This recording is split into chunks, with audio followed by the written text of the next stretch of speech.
Welcome to another episode of the Purposeful Wealth Podcast. We have been away for some time, so for our listeners, we apologise for the gap in these episodes. But we're starting off a new series where we are. We've invited a very special guest today, with Tim Cocking, who I will introduce to you very soon. Today, I'm also joined by Emma Jane, who works with Wells Gibson. But Emma Jane was very keen to be part of today's podcast because the issue of long-term care is something that matters to Emma Jane quite a bit on account of her own personal circumstances, if you like. So, yeah, welcome to another episode of the Purposeful Wealth Podcast, and I think we're really wanting to get to the stage where we're exploring the journeys, the challenges, and the successes of who we think are remarkable individuals. I am your host, Jonathan, and today we've got this very special guest, as I was saying, is Tim Cocking, who is the founder of Brightcare. Tim, welcome to this podcast. Hello, good morning, and thank you for having me on. Brilliant. So Tim is the founder of Brightcare. It was a company that was established in 2009 with a vision to create a business where people love what they do, they cherish their colleagues and truly believe in the purpose of their work. Inspired by the family's experiences in providing care for a beloved elderly member, Tim envisioned a world where everyone can age with peace, security, and purpose in the comfort of their own homes. Tim lives in Sussex with his wife and 3 daughters and enjoys activities like sailing, climbing, and spending quality time with his family. So, Tim, it's great to have you here. In fact, wonderful to have you here. And if you don't mind, just to start off, would you mind just sharing with our listeners a bit about you and your journey with Brightcare? Yeah, of course.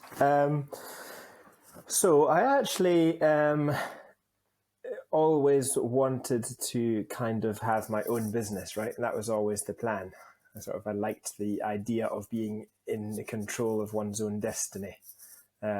So if really from leaving school at age 18 onwards, I was always thinking about, well, what business could I start, really? But I did have a few kind of jobs in and around property and such like. But throughout, it was like, okay, I need to do something for myself. So I was actually brought up in the Highlands, born in Edinburgh, brought up in the Highlands. And it was during my time in Edinburgh that I was in my early 20s, and I kind of really started looking at different options for a business to start. And I actually quickly realized that, I thought to myself, I want to start a business, how to make it as easy as possible. There's nothing is easy in business, as we all know, but what would be a good growth opportunity, long-term business, maybe that has a good trajectory for 30 odd years or so.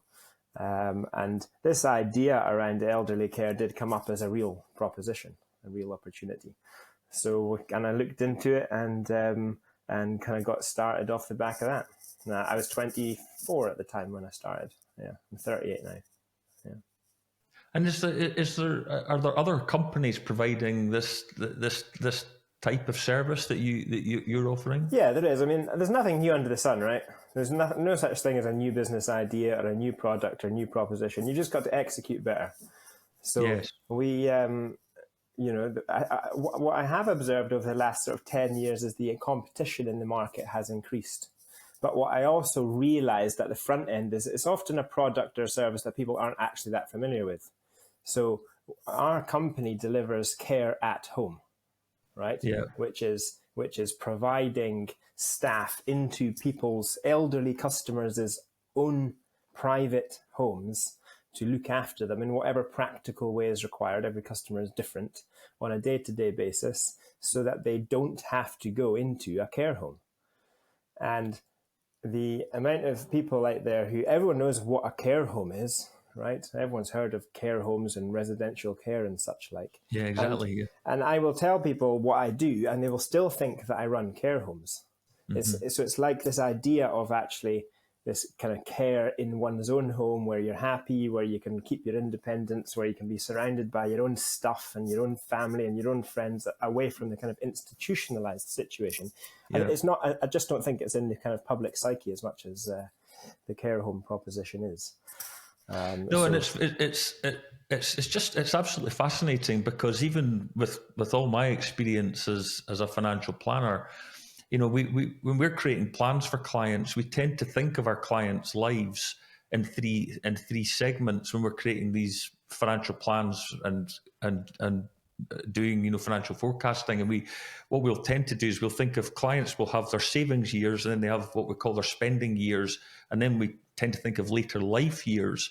And when we're creating, if you like, scenarios or financial models for clients, to most importantly to make sure that they can remain financially independent and they do have enough money in the event of care, we always, I think, our default position is probably to make the assumption that one of the two people in the relationship might end up with long-term care, but it tends to be a nursing home, care home is what tends to be our default position. So having you on today to hear about something completely different, care at home, is really quite it's really quite inspiring. I think that's quite common what you're saying. Everyone is familiar with the care home thing, but it's like being looked after in your own home is glorious. It's an absolute dream. Yes. Because why would you want to be kind of removed from this little thing that you have created? You spend your whole life creating a beautiful home. And I don't mean sort of material, I mean in terms of memories. And, it's home is where the heart is. So just to be able to bring folk in to care for you there is amazing. It's a tremendous alternative. But I think generally it's not utilized, or people aren't as aware of it as they could be, particularly with regard to live-in care, which is when effectively you have someone living with you full time in your house. They live in the spare room and they look after you. It's like a personal assistant and a cook and a driver and a butler and a cleaner and a general helper, a maid, all in one. That's what we would all want, I would like to think. But there's a lot of resistance as well, because we deal with a very ferociously independent and proud elderly generation, right? So actually accepting help is a big deal. It's a huge hurdle to actually accept any help at all. We'll probably we're going to get to Emma Jane. We'll be asking a few questions relating a wee bit more to Brightcare and Brightcare's service. But this show wouldn't be the Purposeful Wealth podcast probably wouldn't be the same if we didn't maybe focus on some personal money matters just relating to you, albeit we're not asking you to share too many secrets, but people want to make smart choices with their money and what have you, and I'm sure you do. Would you be happy just to share, what's important about money to you? I think that for me, I like to be in control. I like to not be beholden to a boss or some corporate entity who decides whether or not I kind of have money or don't have money. I just prefer the idea that if I have money, it's because I've made some good decisions and maybe had a bit of luck. And if I don't have money, it's because I've made some bad decisions. And it's like, it's entirely on me. It's not on someone else. So I think that was always one of my core drivers for starting your own business. Because of course, when you start your own business, you're in control, right? It succeeds or it fails based on your ability or not, right? And we've had it both ways. I know it both ways. So I know what it means to not have any pennies at all, and I know what it means to be doing okay. And Okay. and what I also have realized, of course, is that, let's call it happiness or fulfillment or contentment, is completely detached from from money entirely. There's no correlation between bank account and fulfillment in life. Yeah. Good. I think that so one other thing I'd pick up on is, one of the things that I don't like is people being sort of tight. I think generosity is important, and it's like, if you don't have any, this idea that, oh well, I don't have any money to be able to be generous. I don't actually think this is a principle which carries, because if you can't really be generous when you don't have any money, then you can't really say, oh well, one day when I've got lots of money, then I'll start being generous. It's like, you won't. You won't. You will not be generous when you've got lots of money. You can't be generous when you've got that. It comes from the heart, regardless of how much you actually have. Yes. So in the business owner's world, of course, it's around friends and family, but in the business context, it's about feeling like the business can be generous to its staff. It can look after them properly, and it can do nice things for them and help people out. Maybe an employee is in their hour of need, and they need a little bit of help, and that's a beautiful thing, to be able to sort of help someone out if they need help. Yeah, absolutely. And can you tell us a bit about your upbringing and how money played a role during that time in your life? Yes, of course. Well, we're not like a moneyed family. Yes, very modest, very very modest home we were brought up in, and I suppose actually modest aspirations to match. Modest with the finances, modest with the aspirations, and there's certainly been a kind of a bit of a drive to try to raise our me and my brothers and such, like, to raise aspirations. Maybe financially, maybe we can do a bit better, and we don't have to kind of like always have secondhand stuff our whole life or whatever. But so my parents had modest incomes and such like. And you have to be very financially frugal, I think, if you've got 4 children at home in that situation. But there was always, we were always looked after, right? Interestingly, how there was always that kind of kid at school who had like the latest football strip every time the football strip renewed. They'd have the latest football strip. Somehow they managed to get to Disneyland, Florida twice a year, and maybe a couple of weeks in Spain as well. And they had the best Sky TV package. Yeah. And it's like, we didn't have any of that, yeah? Like, no. It was caravan holiday and no TV, or just channels 1 to 4. And then channel 5 came along, didn't it? When I was a kid. And then and everything was very modest, but we always had a nice home, yeah? The house was always nice. So there was the kid who maybe lived in a poorer part of the town. They would seem to have more material stuff, but we maybe didn't have the material stuff, but we did have a nice home, and we were always taught to look after money and to be prudent with money. I remember we used to get pocket money, not very much, whatever, but we used to have to bookkeep the spending of our pocket money on a terrible, terrible piece of software, which you might remember, called Quicken. And it kind of preceded QuickBooks and all that kind of thing. And it kind of does teach you to be careful about what you spend and such like. I mean, we were encouraged to use it, but you didn't maintain it. It's like, how do you bookkeep Quicken for like £5 a month or something? You're not really making a serious attempt. But it did teach us a lot about sort of general money management. Yeah, I would say, and to be financially independent. We were encouraged to get jobs and work. I mean, we had to pay rent as soon as we left school. We had to pay rent to live in our mum and dad's house, and we had to pay to use their car, a per mile fee to use their car. So all of that kind of stuff, I think, teaches you personal responsibility to take ownership for your financial matters and not be like everything kind of handed to you, like everything's a freebie. It removes any sense of entitlement. Yeah, a lot of what you've just said there, I can certainly relate to, and I'm sure Emma I Jane certainly can, yeah. can probably relate Did to you have that the too. latest football? Did you not get the latest football strip then? I don't think I had a football top, but I certainly do remember growing up, and even when I was, taking up playing golf at an early age, and surrounded by friends whose parents would bang them, a new set of golf clubs, and I had to make do with my dad's old set of golf clubs. Yes, that were probably too short for me because I was, I grew tall quite quickly, Yeah. But And it's embarrassing. It's embarrassing because you've got the rubbish gear. But it teaches you resilience in life. Yeah. No, something like that. Yeah, hope so.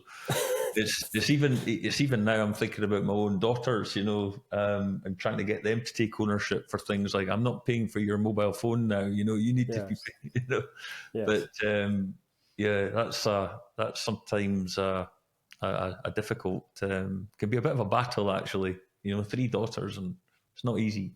Absolutely. And just, reflecting on your financial journey, Tim, what have been what would be an example of a good money move that you made, or money decision, and what would be one of a worse money move from your perspective? I would say generally over the last 15 years, say in the business, in Brightcare, everything that kind of could have been profits, we put back into the business to grow it. And in our world, the growth of the business mainly looks like opening in new locations, new sites, each. Brightcare operates 9 offices, you could say, branches, and each of those branches is employing local staff in that area and providing care in that area. But it costs money to open a new location. You've got to invest in the staff at the front end. You've got to invest in marketing the business and kind of getting out and about. And you burn through cash to get moving with that. And we have opened more offices than we have now because we've had some failures. But generally speaking, when we have reinvested cash into the business, it's been a good move. It would be easy to have kept the business at a much smaller size and maybe it maintains a higher level of profitability, but we have sacrificed profitability for growth over the last 10 or 15 years, possibly slightly more in some scenarios than we should have. It might have been better to bank some profits to kind of shore up the underlying health of the business at times. But generally speaking, I think that's been good for us. Yeah. I think worst moves, there's only 2 things that I know about in life on the business front, I should say. Brightcare, we know this business, we know it inside and out, we just know the story. And it's rinse and repeat, go again, get iteratively better every year, grow a little bit every year on year, focus, discipline. And then the other bit that I know a little bit about and I've had some experience in is property investing. And with property investing, actually, from quite an early age, maybe like 21, 22, I think maybe I bought my first little bit of real estate, shall we say. And I like real estate because it's tangible.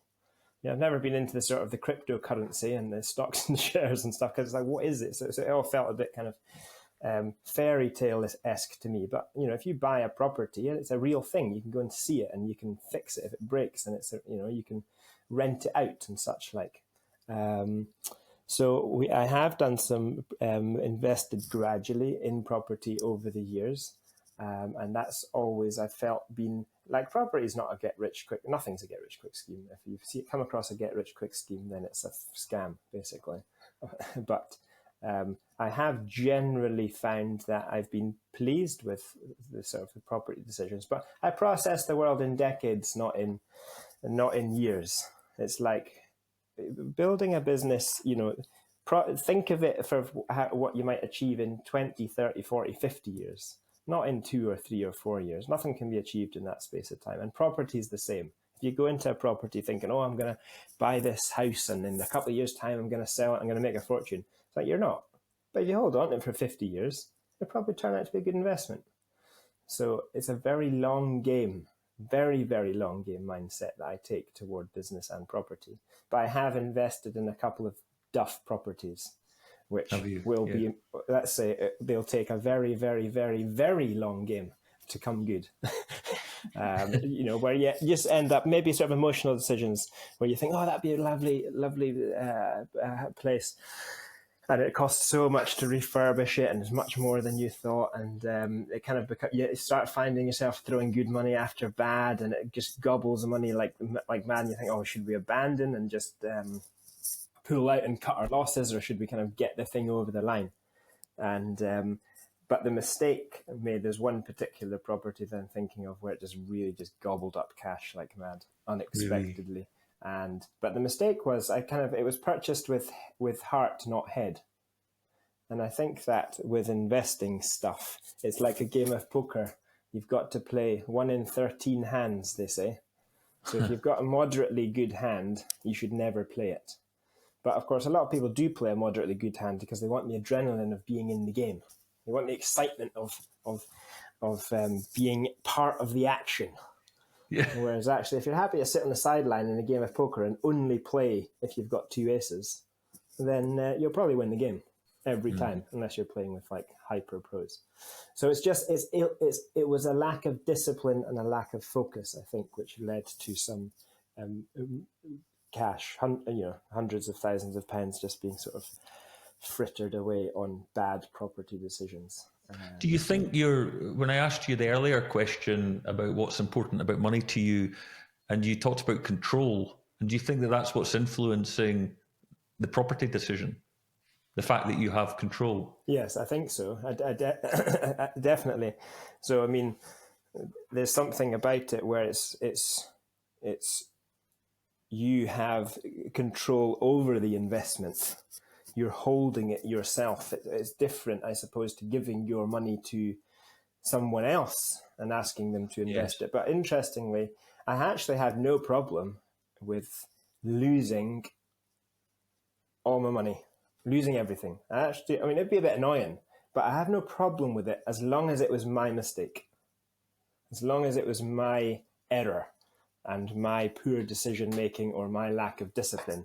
What would wind me up is if I gave all my money to someone else and they proceeded to lose it all for me. That would be annoying. So I do like to sort of be in control, but not in a controlling kind of way, just in a sort of just be master of your own destiny, Just feel a bit of freedom. It's that sense of freedom. You can do what you like. And if you lose it's your mistake. It's interesting, though, what you said about, you like the property side of things because it's tangible, you can see it. And, and I think that's certainly something when we're speaking to our clients about investing and they're investing in the stock market, increasingly the language that we're using with our clients is really is not to look at their portfolio as something intangible, but to actually think that their portfolio actually represents the great companies of the world, the great companies of the world that are producing goods and services, that the world either wants or needs. And that's essentially all an investment portfolio is. It's just a tiny little share in all of these great companies of the world. And it's probably a healthy way to think about stocks and shares investments. In the same way as you see your property investment, yes, you've got an actual building there. But actually, when you look at an investment portfolio, it's probably important just to think that just represents all these great businesses out there. The Teslas, the Apples, the Microsofts, the Google, whoever's out there, the companies that are trading every single day and producing goods and services. It's probably a very healthy way to think of an investment portfolio. Yes, I do think so. But in a long game as well. Not like, I'll buy an Apple stock today and hopefully it'll go through the roof next week and then I'll sell it. No one's ever made any money in the history of the world. No one has ever made money on day trading, as much as those YouTubers tell you that you can. It's a nonsense. You have to play a long game in this kind of stuff. But the important thing is that it's good. It's real. It's a real business that really makes money, and it's providing goods and services that actually add value to the world. That people of course actually want and need. Is important. Yeah, so but yes, I don't have so much experience in that, but I would always want to put money back into Brightcare because I believe in it, and it's something that I can tangibly control. I can sort of see it be put to work, see the money put to work well. Yeah, fabulous. And just thinking about your own children, I mean, what's the one money lesson you would like to pass on to them? Well, I think that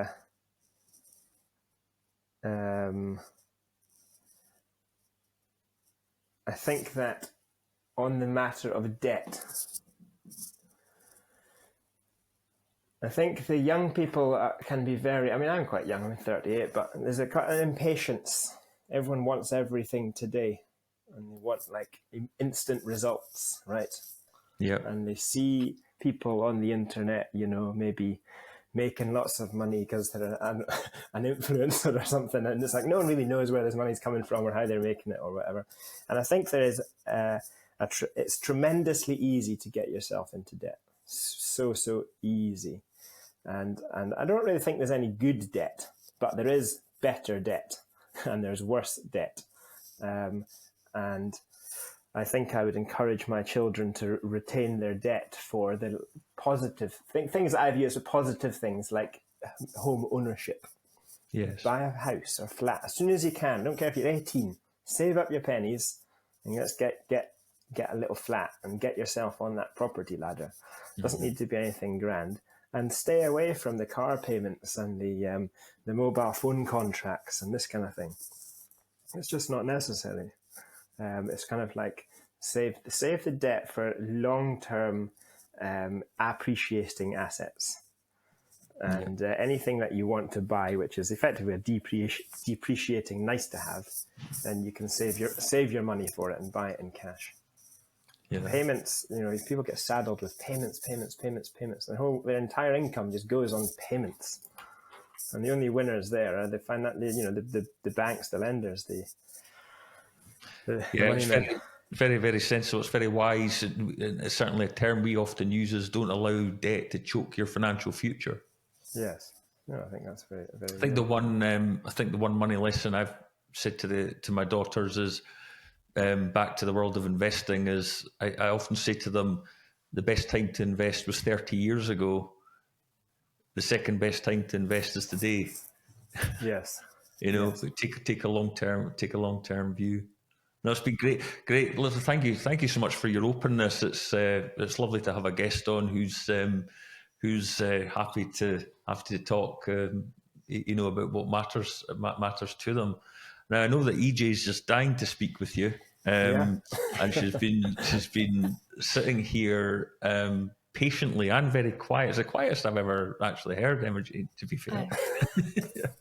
I was just giving him his opportunity to speak. Now it's mine. Tim, it's wonderful to speak to you today and meet you.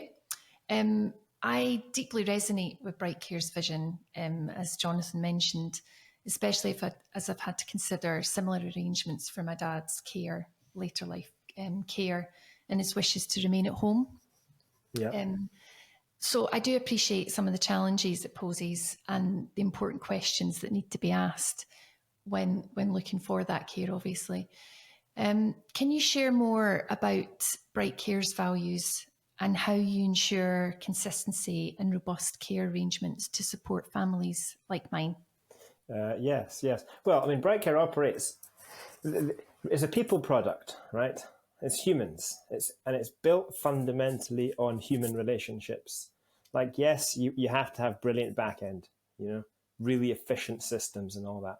But fundamentally, if you cannot hire great people, you can't deliver great care. And every time, it doesn't happen very often these days, but if care packages go wrong, if they fail, if they fall apart, if families are not happy, it's never because someone showed up late for a visit or there's confusion about some meds or someone was served some rotten asparagus by mistake. It's because the relationships fail and the relationships break down and the trust breaks down. So fundamentally, Brightcare has to get the right people on the bus and critically get the wrong people off the bus. And a great culture and an organization will eject. I've pinched this idea from Jim Collins from Good to Great, but A great culture does eject people who are not aligned, not predisposed to the values of an organization. So they almost don't want to be there. They feel uncomfortable being in the environment. So therefore it becomes, what's the recipe for finding the right people? What is the secret sauce at Brightcare that helps us to make sure that we consistently find the right people in every little corner of the business, no matter who's doing the hiring? And how do you codify that? So Brightcare has 4 core values, which we hire and fire on. The first one is positive can-do attitude. And this actually springs from we're called Brightcare, bright, positive, energy, happy, upbeat, everything is sunny about how Brightcare operates, because the last thing you want when you're in your later years is someone miserable that you don't like wandering through your front door and saying, I'm going to look after you. It's like, no, life's too short for that. So people with positive can-do attitude is absolutely critical. The next value that we have, interesting, which I actually touched on earlier, is called own it. And own it basically means take personal responsibility. Don't have slopey shoulders. Own the responsibilities and the duties towards your customers, towards the company, towards your colleagues. Don't sort of brush everything, not my fault, not my job. Take ownership. And in terms of we're a multi-site operation, a multi-site business. And the best way to run a multi-site business is to give as much ownership and autonomy and empowerment to the coalface as you possibly can. How do I know I'm in Surrey, right? How do I know what the real life challenge at Mrs.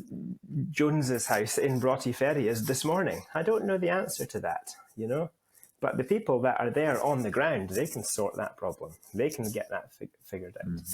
The third value is championing people, which basically is all about, we just want to fight for people's highest possible good. We just want them to win. We just want them to excel at what they do. We want them to be the best they can be. We want them to love what they do. We want them to love their colleagues. We want them to love the company that they work in.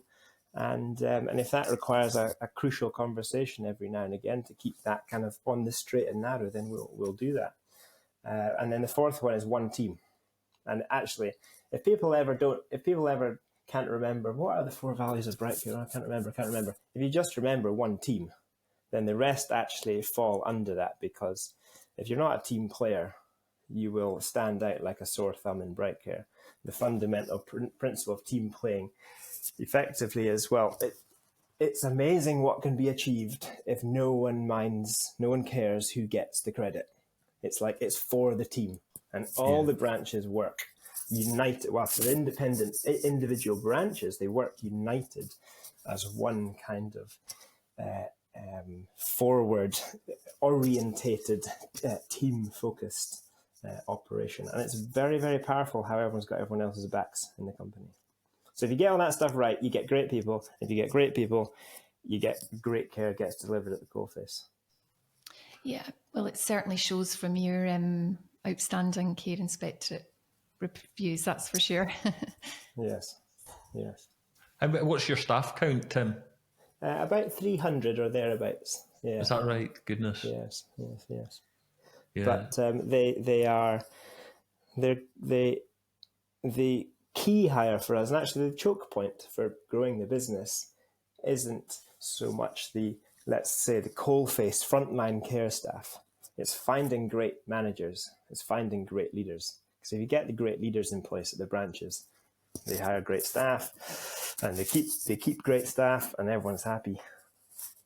So it's and one of the things that we're probably most proud of over the years is our ability to home grow our own talent. The vast majority of our leadership kind of layers, shall we say, have started off further down the business, and they've shown promise, they've shown talent, they've shown aspiration to bring more, to bring a bigger contribution. And we've tried to do everything we can to nurture that. Yeah. It's actually one of the most fulfilling.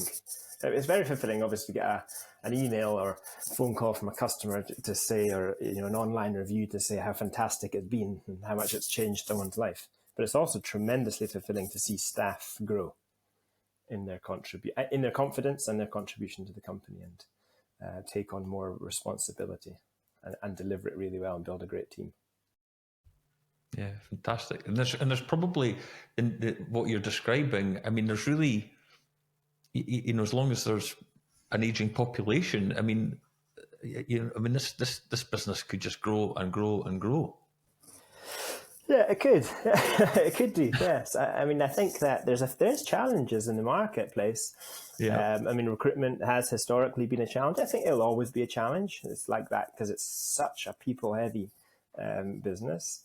There is an aging population, so there's more people kind of hitting the sweet spot for needing care. I mean, our customers generally they're somewhere between 85 and 105. That would be like our sweet spot. But we specialize in elderly care and all of the associated quirks of that. So we don't get involved in any other element of the care sector. But along with that, there's more competition in the marketplace. But one of the things that has also happened remarkably in the last 10 years is it's just getting so expensive to deliver. Mm-hmm. So whilst there might be maybe, I don't know the exact numbers, but let's say there's double the amount of people that are kind of in the sweet spot for care now as there was 20 years ago, there's significantly less that can afford it. So it kind of offsets. And we operate in private pay, private client services. So all of our customers are paying for what we deliver out of their own income and savings and investments and such like. And the state does provide a limited service, but it does provide some services to people. And of course, the state doesn't have any money, so the state can't afford to deliver it like they maybe could have 30 years ago. And the private care marketplace, is picking up the slack, but it is pricey to get well looked after. But the old adage is, of course, you get what you pay for. Yeah. Sure. So, as some, like most individuals we touched on before that haven't had to experience the process of arranging care for a family member, on the flip side, what do you feel are some of the key considerations anyone supporting a family will find themselves in? Well, I think that preventative approach is very, very important. It is a shame how regularly we come across families in crisis point. But crisis point, of course, doesn't actually creep up overnight. Crisis point actually creeps up gradually from years of sweeping an issue under the carpet. And when families accidentally, in truth, wait until crisis point, then a lot of their options have kind of like disappeared. They've fallen away. And they're on the back foot in terms of getting things figured out and finding solutions. Whereas the families who take a slightly longer term view and think, oh, well, actually, mum's fine. She's doing fine. But I do notice that maybe she could benefit from having someone around, especially because we are not local. Then to persuade an elderly parent to take just a couple of hours a week or something of some external input. And of course, that couple of hours a week can grow over time, right up to live-in care, like we touched on earlier. But once the family has persuaded an elderly loved one to take on something, it's like you've got your foot in the door. And once you've got your foot in the door, it's much easier to go the journey. And of course, you've got someone in and around the life of your elderly parent who actually knows about this stuff because they do it all the time. So they become your eyes and ears. They become your ally. They become you could say, spy in a way, because what our elderly customers tell us is completely different to what they tell their family members.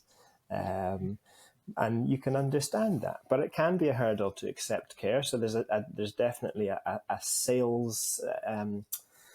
You've got to sell an elderly parent on the idea. And some elderly parent, they might be like, oh, no, we don't need that. It's too expensive. And you'll do it for me and all this kind of thing. And but people have their own children, their own lives, their own careers. Maybe they don't live locally. And maybe they just don't want to. Maybe when they go around to dad's house, they just want to hang out with him, They don't want to have to sort the practical matters out around the house. So to have an ally, a professional it can be a real game changer. And never, incidentally, in the history of Brightcare, as a customer who was quite reluctant to accept care, once they've had care, they've never rejected it. They always love it, and they think, "Oh, how did I manage?" It's like how did the world function before we all had mobile phones? It's like, well, we did manage somehow, but it's pretty cool how efficiently we can operate when everyone's on mobile contact. But it's like having care in place. It's like once you've got it in place, you wonder how you manage without it. Especially for the families. The families just feel that they've got this kind of reassuring presence coming through the house on this kind of, maybe it's weekly, it could be 3 or 4 times a week, but often it starts small. Mm-hmm. So of course, it's the importance of planning for the future, really, as we've also mentioned, and just discussing those wishes openly and engaging in early conversations about any care arrangements that they wish for. I think that British people, we don't like to talk about money, and we don't like to talk about the kind of British stiff upper lip sort of British. We're proud and we're independent and we're capable, and we just push through.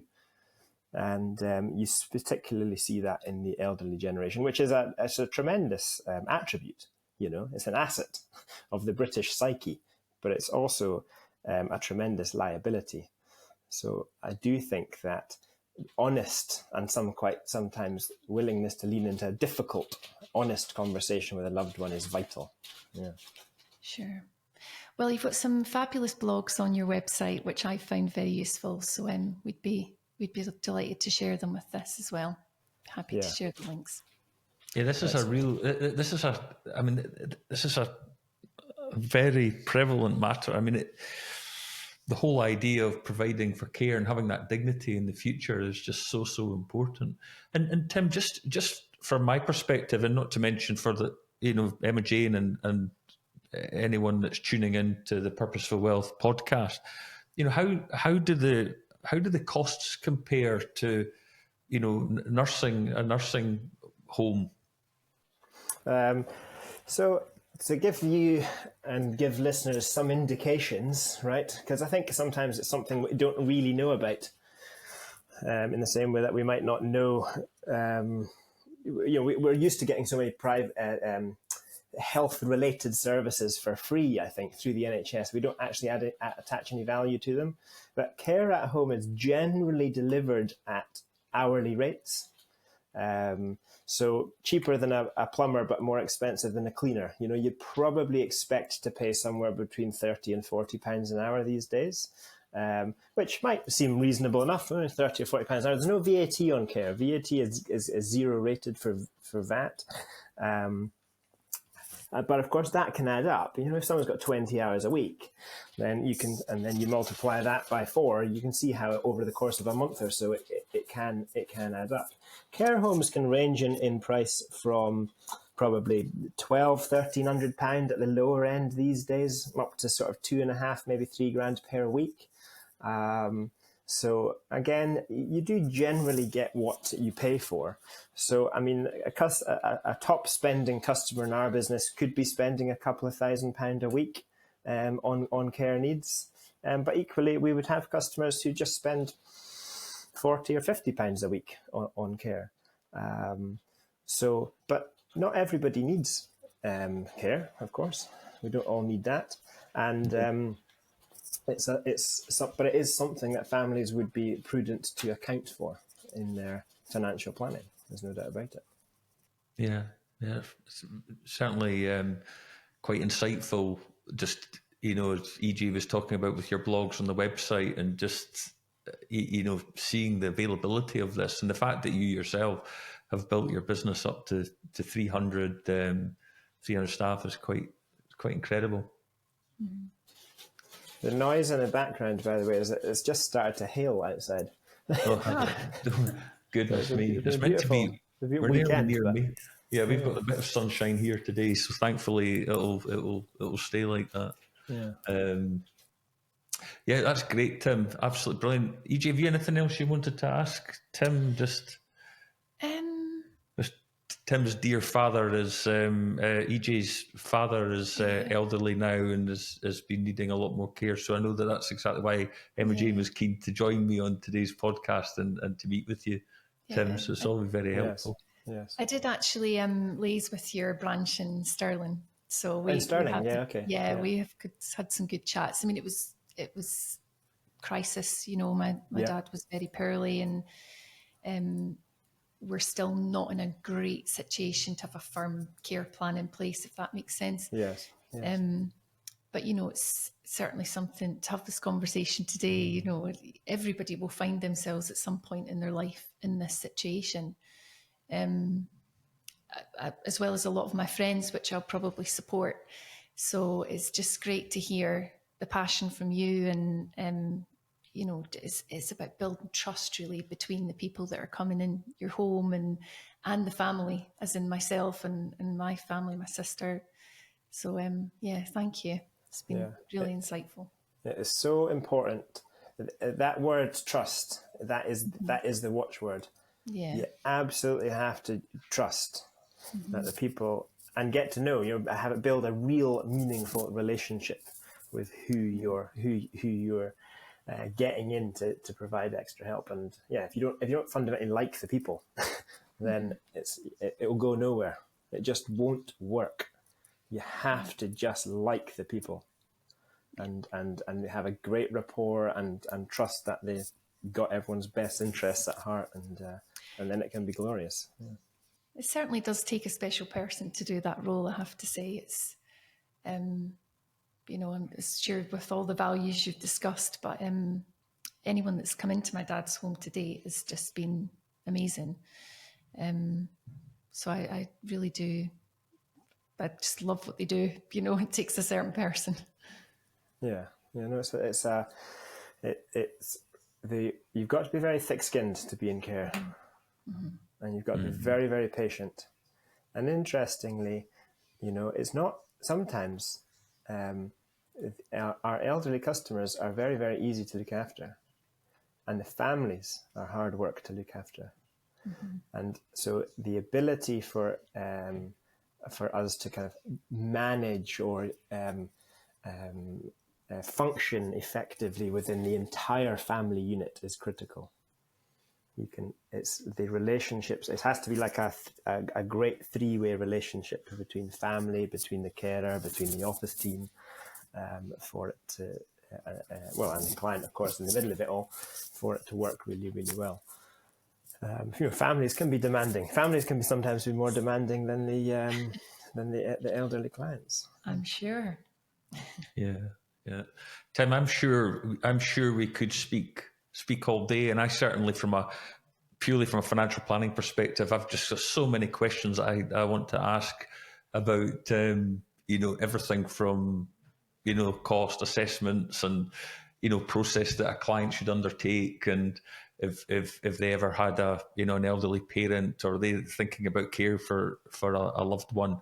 And it's such a big subject, all of this. There really are a number of questions I would love to ask, but in closing, because we don't have all the hours today, you're a busy man, and so in closing, I just want to just thank you so much for sharing your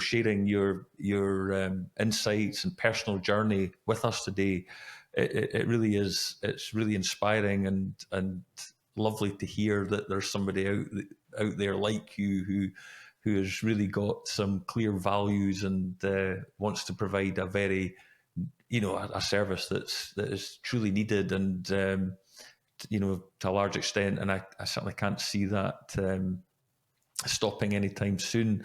To our listeners, thank you for tuning in to another insightful episode from the Purposeful Wealth Podcast. At Wells Gibson, it's certainly our mission to help people to achieve the life that's important to them, but most importantly, to live a fulfilled and meaningful life. And we like to think that that this podcast does introduce principles for living a fulfilled and meaningful life. And we do like to also touch on